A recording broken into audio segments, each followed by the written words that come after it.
Hello दोस्तों, तो स्वागत है तुम सभी का इस धमाकेदार क्लास में। आज हमारी क्लास है एंटोनिम की, क्लास नंबर सेकंड।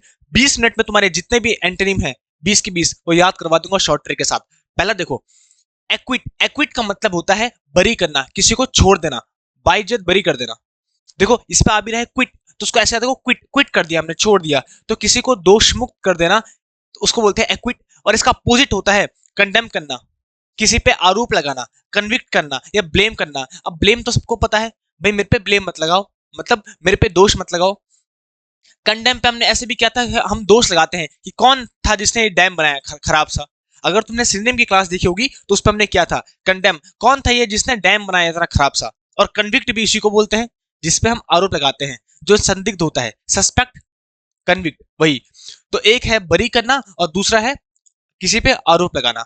तुम्हें दोनों को लिंक करके नहीं पढ़ना है, तुम्हें बस सबकी मीनिंग याद होनी चाहिए शॉर्ट ट्रिक के साथ। और अगर तुम्हें पढ़ना है तो भाई इसको पढ़ सकते हो, इस वर्ड को, ये तुम सबके लिए मैंने लिखा ही है, अगर इन दोनों को साथ पढ़ना है। अब नेक्स्ट आता है एडमेंट। एडमेंट मतलब होता है ऐसा इंसान जो बहुत ही जिद्दी होता है। अब एडमेंट को याद रखो, अड़ गया मैन, देखो अड़ गया मैन, एडमेंट, अड़ गया मैन। तो वो आदमी जो अड़ जाता है उसको बोलते हैं एडमेंट, जिद्दी, स्टबन। और इसका अपोजिट होता है ऐसा आदमी जो बात मानता है, जो आज्ञा का पालन करता है, जो यील्डिंग होता है। यील्ड मतलब होता है आज्ञा का पालन करना। जो फ्लेक्सिबल होता है मतलब वो लचीला होता है, बात मानता है, ऐसे अड़ियल नहीं होता है। और गुलिबल, गुलिबल मतलब होता है भोला भाला। तो गुलिबल को तो मैंने याद करवाया था गुल्ली बल्ला, जो अभी भी गुल्ली बल्ला से खेलता है, इसका मतलब वैसा इंसान बहुत भोला भाला है। यील्डिंग को याद रखो, फील्डिंग। फील्डिंग करने वाला फ्लेक्सिबल होता है। भाई जो फील्डिंग करने वाला होता है वो फ्लेक्सिबल होता है, लचीला होता है। तो फील्डिंग से यील्डिंग याद रहेगा और फ्लेक्सिबल से तुम्हें याद रहेगा कि फील्डिंग करने वाला फ्लेक्सिबल होता है, तो यील्डिंग, फील्डिंग देखो तुरंत याद हो जाएगा। तो एक तरफ तो है कि जो यील्डिंग करता है, फ्लेक्सिबल है, बात मानता है, जो गुलीबल है, भोला भाला है, गुल्ली बल्ले से खेलता है। और दूसरी तरफ ऐसा आदमी है जो एडमेंट है, मतलब जो अड़ गया है, जो जिद्दी है, जो किसी की बात नहीं मानता है। देखो तुरंत तुरंत तुम्हें सारी चीजें याद हो जाएगी। और इसको लिंक करने के लिए मैंने यहाँ पे टेक्निक भी करवा दी है, लेकिन मैं फिर बता रहा हूँ, तुम्हें लिंक करने वाली टेक्निक की जरूरत नहीं है। मेरा काम है केवल वर्ड को याद करवाना। इस वर्ड का मीनिंग याद हो गया, इस वर्ड का मीनिंग भी याद हो गया, तो एंटोनिम में तो तुम आराम से टिक मार दोगे। तो इसलिए मीनिंग को याद करने पे फोकस करो, दोनों को साथ पढ़ने की जरूरत नहीं है। क्लियर है? अब बात आती है एडजेसेंट। एडजेसेंट मतलब होता है जो चिपका हुआ हो, और डिस्टेंट ये अपोजिट है उसका, एंटोनिम मतलब जो दूर हो। अब डिस्टेंट सबको पता है, डिस्टेंट बना है डिस्टेंस से। डिस्टेंस मतलब दूरी बना के रखना, तो वो लोगों से डिस्टेंस बना के रखता है, अलग रहता है लोगों से। देखो अलग रहना, डिस्टेंस को याद रखो डिस्टेंट से, कि वो डिस्टेंस बना के रखता है सबसे। ये तो बहुत इजी है। अब आता है एडजेसेंट। एडजेसेंट मतलब होता है सटा हुआ, चिपका हुआ। तो देखो तुमने ट्राइंगल में देखा ही होगा, एडजेसेंट साइड होती है, देखो दो, ये देखो ये दोनों एडजेसेंट साइड है, दोनों के दोनों आपस में चिपकी हुई है। बहुत ही इजी है। जो भी इंग्लिश पढ़ रहा है उसने मैथ्स तो पढ़ी होगी और एडजेसेंट तो सुना होगा। सटा हुआ ऐसे याद रखो, दोनों के दोनों साइड जो होती है वो बगल में चिपकी हुई होती है, तो चिपका हुआ होता है उसको बोलते हैं एडजेसेंट। उसी को बोलते हैं अबटिंग। मैंने याद भी कराया था तुम्हें कि बट तुम्हारी चिपकी हुई है, इसलिए जो टॉप 1000 एंटोनिम सिनोनिम की क्लास है उसको भी देखना, पक्का मत भूलना। और डिस्टेंट मतलब होता है जो दूरी बना के रखे, एडजेसेंट मतलब जो चिपका हुआ, एडजेसेंट साइड। अगर तुमने ऐसे दोनों को लिंक करके याद करना है तो ऐसे भी कर सकते हो। आज जो तुमने सेंट मारा है ना, वो डिस्टेंस से ही स्मेल कर रहा है। देखो आज जो तुमने सेंट मारा है एडजेसेंट, आज जो तुमने सेंट मारा है वो डिस्टेंट, डिस्टेंस से ही स्मेल कर रहा है। ऐसे भी तुम बोल सकते हो, बहुत इजी है। नेक्स्ट आता है एडमिरेशन। अरे तो बहुत इजी है, प्रशंसा करना है किसी की। इसका अपोजिट क्या हो जाएगा? कंटेम्प्ट करना, मतलब किसी की निंदा करना, बेइज्जती करना। तो एडमिरेशन को याद रखो, एडमायर करना किसी को। किसी को एडमायर करना मतलब उसकी तारीफ करना। ये तो हम सभी को पता ही है कि भैया वो एडमिरेशन के काबिल है, तारीफ के काबिल है, उसको हमने एडमायर किया है, आहा, तारीफ की है। और कंटेम्प्ट को तुमने सुना होगा, कंटेम्प्ट ऑफ कोर्ट। कोर्ट की निंदा की तुमने तो अब तुम्हें सजा मिलेगी। जज बोलता भी तो है कि कंटेम्प्ट ऑफ कोर्ट तुमने किया है, मतलब तुमने कोर्ट की निंदा की है। यहाँ पे अपशब्द का प्रयोग किया है, इसलिए तुम्हें अब सजा मिलेगी। तो कंटेम्प्ट मतलब होता है किसी की डिसरिस्पेक्ट करना, निंदा करना किसी की, डिनाउंस करना किसी को। बहुत इजी है। तो अब आता है अडल्ट्रेशन। अडल्ट्रेशन मतलब होता है मिलावट करना कहीं पे, अडल्ट्रेशन मिलावट करना। और इसका अपोजिट हो जाएगा प्यूरिफिकेशन, शुद्धिकरण करना किसी का। तो प्यूरिफिकेशन तो बना है प्यूरिफाई से, किसी चीज को प्योर करना, शुद्ध करना, पवित्र करना। जैसे प्यूरिफायर भी होते हैं हमारे घर पे, जिसपे हम पानी को शुद्ध करते हैं। तो प्यूरिफिकेशन तो बहुत इजी है, ठीक है। इसी को बोलते हैं जो चीज पॉइस हो, होली हो, पवित्र हो।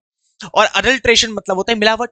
अब अडल्ट्रेशन को तुम ऐसे याद रख सकते हो, देखो दल, दाल, दल, राशन। तो दाल राशन में आजकल बहुत मिलावट होती है, देखो एडल्ट्रेशन, डल और राशन, तो दाल राशन में बहुत ज्यादा मिलावट होती है आजकल, ऐसे भी याद कर सकते हो। या तुम इसको ऐसे भी कर सकते हो कि अडल्ट मूवी पूरी तरह से बैन होनी चाहिए। देखो अडल्ट मूवी, अडल्ट्रेशन पूरी तरह से, तो प्यूरिफिकेशन, अडल्ट्रेशन प्यूरिफिकेशन, इसका मतलब है मिलावट, इसका मतलब है पवित्र करना। तो अडल्ट मूवी में मूवी पूरी तरीके से बैन होनी चाहिए, तो पूरी से प्यूरिफिकेशन, अडल्ट से अडल्ट्रेशन, बस। और मैंने तुम्हें याद भी कराया था पहले जब हमने सिनोनिम पढ़ा था कि जो अडल्ट लोग होते हैं उनमें मिलावट बहुत होती है। जैसे हम छोटे होते हैं तो भोले होते हैं, बड़े बड़े होते हैं तो मिलावट हो जाती है। अब आता है अडल्ट्री, से वही है, व्यभिचार, मिलावट, अडल्ट्री। तो जो अडल्ट लोग होते हैं वो व्यभिचारी होते हैं और ज्यादा झूठ वगैरह ये सब बोलते हैं। ये तो बहुत ईजी है। इसका अपोजिट प्योरिटी, पवित्रता। एक है जिसमें पवित्रता है और एक है जो अडल्ट्री है, जिसमें मतलब अडल्ट हो चुका है वो, अब वो व्यभिचारी तो बन ही चुका है। तो व्यभिचारी नहीं बनना है, पढ़ाकू बनना है। और इन दोनों को भी सेम वैसे याद रखेंगे कि अडल्ट मूवी पूरी तरीके से बैन होनी चाहिए। तो अडल्ट से याद रखेंगे अडल्ट्री और प्योर से याद रखेंगे प्योरिटी। दोनों के दोनों तुरंत याद हो जाएंगे हमको। आया ना मजा। अब आता है एडवांस्ड। एडवांस्ड मतलब होता है उन्नत। हम बोलते हैं ना भाई ये तो एडवांस पढ़ाई कर रहा है, जैसे अभी तुम कर रहे हो बिल्कुल पीपीटी के साथ पढ़ के। तो एडवांस मतलब होता है जो उन्नत हो, और इसका अपोजिट होता है रिटार्डेड। रिटार्डेड मतलब होता है जो अभी अपूर्ण विकसित है, मतलब पूर्ण तरीके से विकसित नहीं है, वो रिटार्डेड है, गिरा हुआ है। तो एडवांस तो सबको पता है जो उन्नत होता है। अब गिरे हुए को ऐसे देखो, रिटार्ड को रिटायर्ड। ऐसा इंसान जो रिटायर्ड हो चुका है, मतलब उसने अभी तक काम ही नहीं किया, पहले ही रिटायर्ड हो गया, वो तो अविकसित इंसान है। क्योंकि जो विकसित इंसान होता है वो कभी रिटायर नहीं होता है। विकसित इंसान हमेशा जब तक जिंदा है तब तक उन्नति करता रहता है। रिटायरमेंट नाम की कोई चीज नहीं होती भैया उन्नत इंसान में। तो उन्नत इंसान एडवांस वो होता है जो हमेशा उन्नति करता है, हमेशा ग्रो करता है। उसका अपोजिट रिटार्डेड, जो रिटायर हो जाता है, मतलब अभी वो विकसित नहीं हुआ है, उसको रिटायर वाला कॉन्सेप्ट ही अभी माइंड में है कि बस हम तो थोड़ा कुछ साल जॉब करेंगे फिर रिटायर हो जाएंगे। रिटायर वाला माइंडसेट नहीं भाई, एडवांस वाला माइंडसेट। अब आता है एडवोकेसी। एडवोकेसी मतलब होता है किसी का समर्थन करना। हम बोलते भी हैं ये हमारा मेरा सपोर्टर है, और सपोर्टर को एडवोकेट बोलते हैं। तो एडवोकेसी मतलब होता है जो हमको सपोर्ट करे। इसका अपोजिट डिस्करेजमेंट, हतोत्साहित करना। देखो एक तो है एडवोकेसी, करेजमेंट मतलब हमको जरा उत्साहित करना, प्रोत्साहित करना, और एक है डिस्करेजमेंट, हतोत्साहित करना, हमारे बल को छीन करना, जैसे रिलेटिव लोग करते हैं जब हम पढ़ते हैं। तो एडवोकेसी को ऐसा देखो, एडवोकेट। देखो मैंने मैंने कर्जा करके इस एडवोकेट को हायर किया, मैंने कर्जा करके इस एडवोकेट को हायर किया। तो एडवोकेट क्या करेगा मेरे को, अब मेरे को सपोर्ट करेगा, समर्थन करेगा मेरा। और मैंने कर्जा करके, तो देखो मैंने कर्जा करके, कर्जा करेजमेंट, कर्जा करेजमेंट ऐसे याद रहेगा। तो एडवोकेट याद रखना, एडवोकेट वो होता है जो हमारा समर्थन करता है, हमको बचाता है भाई, वो किसी भी केस में समर्थन करता है हमारा जज के सामने, तो वो होता है एडवोकेट, समर्थन, सपोर्टर। और उसका अपोजिट क्या होता है, जो हमको डिस्करेजमेंट करे, हतोत्साहित करे। बस ये तो बहुत ही ईजी है, तुरंत तुम्हें याद हो जाएंगे भाई। अब आता है एफेबल, बड़ा इंपॉर्टेंट है, एग्जाम में बहुत बार आता है एफेबल। एफेबल मतलब होता है ऐसा इंसान जो कॉर्डियल है, जो फ्रेंडली है, जो मिलनसार है, जो बिनाइन है। बहुत सारे वर्ड्स हम यूज कर सकते हैं। अगर तुम्हें और वर्ड जानने हैं तो भाई मैंने एंटोनिम सिनोनिम की क्लास करवाई है, उस पर 1500 तो मैंने पक्का करवाए होंगे, उस क्लास को देखना मत भूलना। और इससे भी ज्यादा लेके आऊंगा अभी, देखना तुम, इससे भी ज्यादा लेके आऊंगा। अच्छा, तो एफेबल मतलब होता है मिलनसार। एफेबल को याद रखो जो फ्रेंड बनने के एबल हो। देखो एफ से याद रखो फ्रेंड, और एबल, एबल मतलब योग्य। तो जो फ्रेंड बनने के योग्य है उसी को बोलते हैं एफेबल, जो फ्रेंड बनने के योग्य है। एफ से याद रखो फ्रेंड, एबल से याद रखो योग्य। तो जो फ्रेंड बनने की योग्य है उसी को बोलते हैं एफेबल। और इसका अपोजिट हो जाएगा जो शत्रु है, हॉस्टाइल है, या ऐसे बोल सकते हो सरली है। सरली मतलब बदतमीज है। तो सरली को याद रखो शर्म नहीं है, सरली को याद रखो शर्म नहीं है, शर्म ही नहीं है, बिल्कुल बदतमीज इंसान है। और एक इंसान है जिसमें जो फ्रेंड बनने की योग्य है, सिंपल। तो एफेबल, एफ से याद रखो फ्रेंड, एबल मतलब योग्य। तो जो फ्रेंड बनने की योग्य है वो है एफेबल। और दूसरा है सरली, सरली को याद रखो जिसमें शर्म नहीं है, जो बदतमीज है, जिसमें शर्म लाज नहीं होती, बदतमीजी होता है भाई, है ना। और अगर तुमको ऐसे याद रखना है तो ऐसे भी याद रख सकते हो तुम, साली फादर के बल पे इतना उछल रही है, तो साली को याद रखो सरली, साली फादर के बल पे इतना उछल रही है, तो इसको एफेबल, फादर के बल पे एफेबल, फादर के बल पे एफेबल, तो सारी फादर के बल में इतना उछल रही है। तो ऐसे तुम याद रख सकते हो। अब आता है एफिलिएट। एफिलिएट से बना है एफिलिएशन, इसका मतलब होता है संबंध, अटैचमेंट। एफिलिएशन मतलब होता है अटैचमेंट। किसी चीज से जब तुम संबंध करते हो, बहुत सारे एफिलिएट मार्केटिंग भी करते हैं, बट अगर तुम्हें याद करना है, देखो वर्ड मैं याद करवाता हूँ। एफिलिएट मतलब होता है किसी से संबंध होना। तो एफिलिएट को देखो फाइल, फाइल को अटैच करके मेरे पास भेज दो, फाइल को अटैच करके मेरे पास भेज दो। तो एफिलिएट मतलब होता है अटैच, संबंध, एफिलिएट, फाइल को अटैच करके मेरे पास भेज दो, तो संबंध, अटैचमेंट। और इसका अपोजिट हो जाएगा डिटैचमेंट। सिंपल। एक है अटैचमेंट, एक है डिटैचमेंट। अटैचमेंट को भी बोलते हैं एफिलिएट, और एफिलिएट को ऐसे को फाइल को अटैच करके मेरे पास भेज दो, तुरंत याद हो जाएगा। देखो इजी तो है। अब आता है अफर्म। अफर्म मतलब होता है स्वीकार करना किसी बात को, जवाब हाँ देना। अफर्म को याद रख सकते हो तुम, अफर्मेशन बोलते हैं ना, पॉजिटिव बातें बोलो, या अफर्मेटिव सेंटेंस तो सुने होंगे, पॉजिटिव सेंटेंस। अरे पॉजिटिव सेंटेंस होता है एक, उसी को तो अफर्मेटिव सेंटेंस बोलते हैं, और दूसरा होता है नेगेटिव सेंटेंस। तो अफर्मेटिव सेंटेंस का मतलब होता है जो पॉजिटिव होते हैं, मतलब किसी बात को स्वीकार करना पॉजिटिव वे में। तो अफर्म मतलब होता है किसी बात को मानना, स्वीकार करना। अफर्मेटिव सेंटेंस से याद रखो, पॉजिटिव सेंटेंस। और इसका अपोजिट हो जाएगा किसी बात को रिफ्यूज करना, डिनाई करना, डिनाइल करना, डिसएग्री होना, असहमत होना। एग्री मतलब सहमत होना, डिसएग्री मतलब डिस असहमत होना। ये तो हमने पहले भी पढ़ा है, ये सब कुछ घर की क्लास में पढ़ा था ये। डिनाई, डिनाइल, रिफ्यूज करना, रिजेक्ट करना किसी चीज को। अब नेक्स्ट आता है एफ्लिक्शन। एफ्लिक्शन मतलब होता है दुख। जब किसी को बहुत दुख होता है अंदर से, उसी को बोलते हैं एफ्लिक्शन। बहुत अच्छा वर्ड है। अब देखो एफ्लिक्शन बना है एफ्लिक्ट से, एफ्लिक्ट। एफ्लिक्ट को याद रखो कंफ्लिक्ट, एफ्लिक्ट कंफ्लिक्ट। कंफ्लिक्ट मतलब होता है लड़ाई, और लड़ाई से हम सभी को दुखी होता है हमेशा। तो देखो एफ्लिक्शन का मतलब होता है दुख, तुरंत याद हो जाएगा। कैसे? एफ्लिक्शन बना है, ये तो नाउन है ना, इसकी नाउन फॉर्म है, इसकी वर्ब फॉर्म बनाएंगे तो एफ्लिक्ट है। एफ्लिक्ट मतलब कंफ्लिक्ट, और कंफ्लिक्ट मतलब होता है लड़ाई करना, और लड़ाई करने से हम सबको दुख मिलता है। देखो एफ्लिक्शन मतलब होता है दुख, एफ्लिक्ट से याद रखो दुख, कंफ्लिक्ट से हमको हमेशा दुखी मिलता है। तो एक तो है दुख, और दूसरा है प्लेजर, सुख। प्लेजर सुख, और एफ्लिक्शन दुख, तुरंत याद हो जाएगा तुम्हें। अब आता है एग्रेंडाइज। एग्रेंडाइज मतलब होता है किसी की शक्ति को बढ़ाना, एग्रेंडाइज। और अपोजिट क्या होता है? बिलिटल, किसी के महत्व को घटा देना, मतलब किसी की निंदा करना, किसी को अपने से छोटा समझना। अब बिलिटल तो बहुत इजी है, मतलब ऐसा व्यक्ति जो सबको अपने से छोटा समझे, सबको नीचा दिखाए, सबको अपने से नीचा माने, उनकी बेइज्जती करे, उसको बोलते हैं बिलिटल, सबको लिटिल समझता है। उसका अपोजिट है एग्रेंडाइज, जो शक्ति को बढ़ाता है अपनी, तो अपनी शक्ति बढ़ाए, और एक है शक्ति को घटाए। अब याद कैसे करोगे? बहुत इजी है। देखो अंग्रेजों ने हमें लिटिल समझा और अपनी शक्ति बढ़ा ली। एग्रेंडाइज को याद रखो, अंग्रेजों ने, एग्रेंडाइज अंग्रेजों ने, तो अंग्रेजों ने हमको लिटिल समझा, बी लिटिल, हमको लिटिल समझा और अपनी शक्ति को बढ़ा दिया, और हम पे हुकुम कर लिया भाई 200 साल तक। तो बी लिटिल को याद रखो लिटिल से, और एग्रेंडाइज को याद रखो अंग्रेजों से। तो एग्रेंडाइज अंग्रेज, अंग्रेजों ने अपनी शक्ति बढ़ाई और हमको बी लिटिल किया, हमको लिटिल समझा, हमारी शक्ति को घटा दिया, देखो महत्व को घटा दिया, तुरंत याद हो जाएगा। अब आता है एग्रेसिव। एग्रेसिव मतलब होता है ऐसा व्यक्ति जो आक्रामक हो, जो एंग्री हो, जो बहुत ही गुस्से में रहता है। एग्रेसिव बोलते ना, ये बड़ा ही एग्रेसिव है, गुस्से में रहता है। इसका अपोजिट क्या होता है? जो पीसफुल हो, जो शांत हो, शांतिपूर्ण तरीके से रहता है। और पीसफुल से ही बना है पैसिफाई। पैसिफाई का मतलब होता है शांत करना। याद करो मेरे साथ, peaceful pacify, peaceful pacify. Simple. देखो दोनों के दोनों पीसफुल और पैसिफाई एक ही है। तो पीसफुल पैसिफाई दोनों का मतलब होता है शांत व्यक्ति, देखो आराम से काम है, और दूसरा है एग्रेसिव। एग्रेसिव मतलब बहुत ही गुस्से में है। तो दोनों के दोनों आपस में एक दूसरे के एंटोनिम है। अब नेक्स्ट आता है एजिटेट। एजिटेट हमने पहले भी मैंने याद करवाया है सिनोनिम की क्लास में, ब्लैक बुक की, वहां से देख लेना, मैंने याद करवाया था। एजिटेट मतलब होता है किसी को उत्तेजित करना, किसी को इरिटेट करना, किसी को सताना, किसी को अनवाय करना, पेस्टर करना, बहुत सारे वर्ड्स हम यूज कर सकते हैं।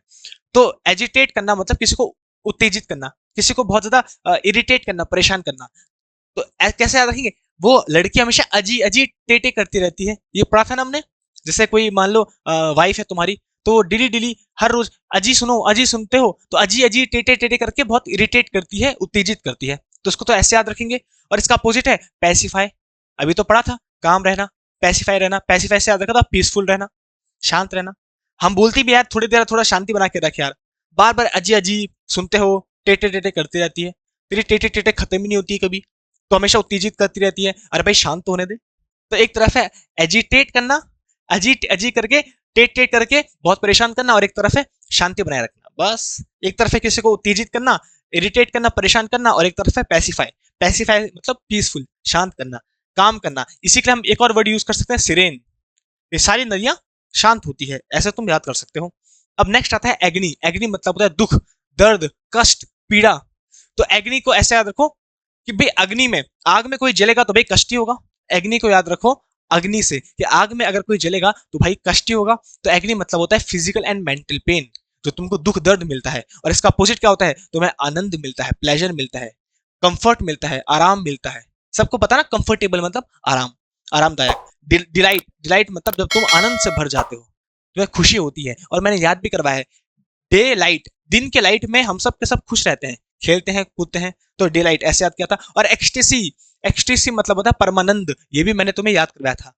जिसको याद नहीं है याद कर लो अभी। एक्सटेसी मतलब होता है परमानंद। तो एक तरफ है तुम्हें आनंद मिल रहा है और एक तरफ है अग्नि। अग्नि से याद रखो एग्नि, एग्नि मतलब तुम्हें दुख दर्द हो रहा है, आग में जलोगे तो दुख दर्द ही होता है भाई। अब पता है एग्रीमेंट, सबको पता है भाई, एग्री मतलब होता है सहमत होना, तो एग्रीमेंट मतलब होता है समझौता। और इसका अपोजिट होता है डिसएग्रीमेंट, डिसएग्रीमेंट मतलब होता है जब तुम किसी से समझौता नहीं रखते हो, किसी से सहमत नहीं होते हो। और डिसएग्रीमेंट को ही डिस्कॉर्ड बोलते हैं, डिस्कॉर्ड। अब तुम बोलोगे सर डिस्कॉर्ड को कैसे याद रखें, एग्रीमेंट और डिसएग्रीमेंट होना चाहिए था ना इसका, तो अरे होता है, लेकिन नए नए वर्ड्स भी तो पढ़ने हैं, तभी तो मैं आ रखा हूं। तो डिस्कॉर्ड को ऐसे याद रखो, डिस्को, डिस्कॉर्ड को डिस्को, डिस्को में हमेशा लड़ाई झगड़ा होता है, तो झगड़ा इसका मतलब होता है। देखो डिस्कॉर्ड को याद रखो, डिस्को, डिस्को में तो लड़ाई झगड़ा ही होता है भाई, तुमने देखा भी होगा मूवीज पे, डिस्को में हीरोइन नाचती है फिर लड़ाई झगड़ा होता है। तो डिस्कॉर्ड से याद रखो डिस्को, डिस्को में हमेशा लड़ाई झगड़ा ही होता है। देखो डिस्को, तो डिस्को मतलब लड़ाई झगड़ा, डिस्कॉर्ड। और इसका अगला है जब तुम समझौता है तुम्हारे बीच में, अंडरस्टैंडिंग है, एग्रीमेंट है। देखो तुरंत याद हो जाएगा। अब नेक्स्ट आता है एरी, एरी मतलब होता है हवादार, जिसमें बहुत सारी हवा हो, बहुत सारी स्पेस हो, तो एरी मतलब होता है हवादार, मस्त एकदम। और इसका अपोजिट होगा स्टफी, मतलब जो घुटन भरा हो। अरे स्टफ करना मतलब भर देना, जैसे हम रोटी बनाते हैं, आलू की पराठे बनाते हैं, तो उसमें आलू को स्टफ करते हैं, बोलते हैं आज स्टफिंग कर लेना, अच्छे से भर देना, तो स्टफ मतलब होता है भर देना। हम बोलते नहीं भाई तेरे फोन में देख इतना फोटोज, इतने सारे स्टफ भर रखा है, डिलीट कर इसको, तो स्टफ मतलब होता है किसी चीज को भरना। एरी मतलब होता है हवादार। तो एक तो है जिसमें स्पेस है और एक है जो भरा हुआ है। अगर तुम्हें दोनों को याद करना है तो ऐसे कर सकते हो, हमारे लिए टफ है, स्टफ से याद रखो टफ, स्टफ से याद रखो टफ, हमारे लिए टफ है बिना एयर के रहना, घुटन होती है भाई, तो एयर से याद रखो एरी, जहां पे हवा हो। तो हमारे लिए बड़ा ही टफ है, टफ से याद रखो स्टफ, हमारे लिए बड़ा ही टफ है बिना एयर के रहना, क्योंकि घुटन होती है। तो स्टफ मतलब होता है घुटन होना, स्टफ मतलब भरना किसी चीज को, बस। अब आता है एलेक्ट्रिटी, एलेक्ट्रिटी मतलब होता है जोश। तो ऐसे याद देखो, एलेक्ट्रिटी अल्लाह का नाम जो लेता है भाई वो तो हमेशा जोश में रहता है, जो अल्लाह भगवान इन सब का नाम लेता है वो तो हमेशा जोश में रहता है। तो एलेक्ट्रिटी मतलब होता है जोश। और तुम इसको दूसरे तरीके से भी याद कर सकते हो, अगर किसी को एक और तरीके से याद करना है, देखो ए मतलब होता है एक, लैख, 1 लाख, तो ए और लैख, तो 1 लाख रुपए अगर किसी को मिल जाए तो भाई उसमें तो अलग ही लेवल का जोश होगा। मान लो अगर तुम्हारी सैलरी 1 लाख रुपए हो जाए, तुम्हारी जॉब लग जाए और तुम्हारी सैलरी है A लाख, देखो A लाख, 1 लाख हो जाए तुम्हारी सैलरी, तो अलग ही किस्म का जोश होता है। और इसका अपोजिट होता है इनडिफरेंस। इनडिफरेंस मतलब होता है ऐसा आदमी जो उदासीन हो, जिसको किसी से मतलब ना हो, जो नॉट इंटरेस्टेड हो किसी काम में। एक तो है जिसको काम में जोश है, जज्बा है, पैशन है, इंथुजियाज्म है, एनर्जेटिक है, जो विवली है, विवेशियस है। और दूसरा है जिसको कोई जोश नहीं है, जिसको जो इंटरेस्ट ही नहीं है उस काम को करने में, उदासीन है, इनडिफरेंट है। तो इनडिफरेंट का मतलब होता है जो उदासीन होता है। अब याद कैसे कर रखोगे, वो सबसे डिफरेंस बना के रखता है, क्योंकि वो उसको किसी काम में इंटरेस्ट नहीं है, उसे काम में इंटरेस्ट ही नहीं है, इसलिए वो सबसे डिफरेंस बना के रखता है। तो डिफरेंस से याद रखो इनडिफरेंस, याद रखना इनडिफरेंस का मतलब होता है काम में इंटरेस्ट ना होना, उदासीन व्यक्ति होना। और उसका अपोजिट, उसको हर चीज में जोश रहता है, एलाक्रिटी है, 1 लाख रुपए कमाता है, वो जोश में रहता है। और लास्ट जो है वो है एलियन। एलियन का मतलब होता है जिसको हम जानते नहीं है, जो अनजान हो, जो विदेशी हो, जो इस देश का ना हो। लोगों को लगता है एलियन वो होता है जो परग्रही होता है, अरे परग्रही नहीं, एलियन उसको बोलते हैं जिसको हम जानते नहीं है। अब कोई मान लो अगर किसी और प्लेनेट से आ जाए, उसको हम जानते नहीं है, तो उसको भी तो एलियन ही कहेंगे। तो एलियन मतलब होता है जो इस देश का ना हो, जो परदेशी हो, जिसको हम जानते ना हो, उसको हम एलियन बोलते हैं। एलियन मतलब होता है स्ट्रेंजर, जिसको हम नहीं जानते हैं। और इसका अपोजिट होता है नेटिव, जो अपना ही देशी हो, जिसको हम जानते हो। अरे जो अपने ही देश का हो भैया नेटिव। अरे नेटिव को ऐसे याद रखो, नेटिव लैंग्वेज सुना तो है ना, अपने देसी भाषा। जैसे अगर कोई बिहार में रहता है तो बिहारी बोलता है, हरियाणा में रहने वाले हरियाणवी बोलते हैं, पंजाब में रहने वाला क्या बोलता है तुम बता देना। तो ये अपने नेटिव लैंग्वेज, तो नेटिव लैंग्वेज का मतलब होता है जो अपना देशी भाषा बोलता हो। तो नेटिव मतलब होता है देसी, अपने देश का हो। और इसका अपोजिट एलियन हो, जिसको हम जानते ना हो, जो विदेशी हो, स्ट्रेंजर हो। तो बताओ आज की क्लास तुम्हें कैसी लगी? अगर मजा आया तो लाइक जरूर करना और अपने दोस्तों के साथ शेयर करो। तुम्हें किसी और टॉपिक में भी क्लास चाहिए तो मुझे बता देना। अपना ख्याल रखो, तब तक के लिए बाय बाय। मेरे प्यारे दोस्तों, मैं हूं अंशु और आज हम पहुंचे हैं